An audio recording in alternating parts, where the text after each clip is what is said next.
dans votre matinale à 7h56, le billet d'humeur de Thibaut Vidal. Ce matin, vous nous parlez des gilets jaunes. Oui, alors je vais plutôt parler de ce qui se passe autour des gilets jaunes. Il y a beaucoup de discussions en ce moment autour de ça, entre les gens qui sont à fond dedans en mode ils publient tout ce qu'ils voient sur le sujet, et ceux qui pas du tout et trouvent qu'il y a des sujets plus importants à traiter. Personnellement, les convictions du tout à chacun, ça me regarde pas. Si tu penses que l'aide aux migrants c'est plus important, c'est ton droit. Pareil pour l'écologie. Si pour toi c'est le mouvement sur lequel il faut se battre, bah c'est ton opinion. Mais ce que je trouve dommage, c'est que les gens critiquent ce qu'ils font par rapport à cette cause, parce que c'est parti de la hausse du carburant, qui est donc la source principale des critiques. Il faut aller plus loin, vu qu'ils ne revendiquent pas seulement ça. Au final, c'est un bon gros ras-le-bol du gouvernement et des décisions qui vont à l'encontre des envies du peuple. Et bah généralement, toutes les causes que certains trouvent plus louables de défendre, elles vont dans la même direction. Marre des décisions politiques qui ne suivent pas l'envie du peuple qui les a élus. En fait, qu'aurait pu être cool, au lieu de dire « Ouais, enfin, les gilets jaunes, poète leur lutte », c'est « Ok, on n'est pas d'accord sur le fil rouge, mais la conclue, c'est la même ».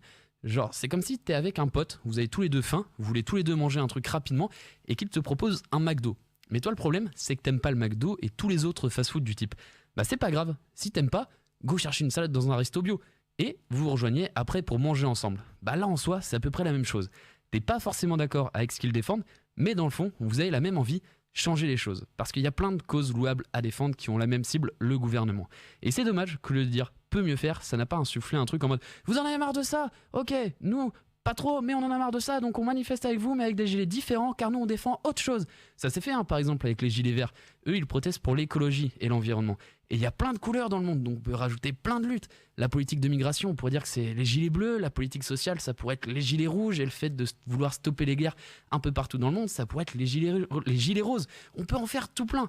Pour ceux qui veulent faire bouger les choses, c'est le moment, parce que les gens qui sont dans la rue et disent il y en a eu plein de fois, sauf que le mouvement s'estompe assez rapidement parce qu'il manque du monde et ça passe à la trappe. Et au final, ça n'impacte pas grand chose pour le pouvoir en place.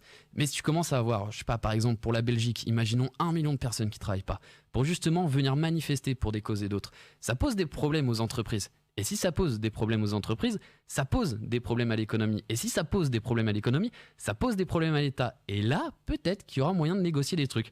Mais peu importe ce que tu défends, si tu veux le défendre, fais-le. Trop facile de dire que cette cause est plus défendable qu'une autre, elles sont toutes dirigées dans le même sens, contre un ras-le-bol du monde politique. Si en ce moment, il y a une montée de l'extrémisme, c'est pas pour rien. Et ce n'est pas en restant chez toi que les choses vont changer, et après, faudra pas venir dire que les gens ne font rien. Il y a une dynamique qui peut se créer, alors choisis juste la couleur de ton gilet, et sois ton propre gilet. Voilà, c'était le billet d'humeur signé Thibaut Vidal.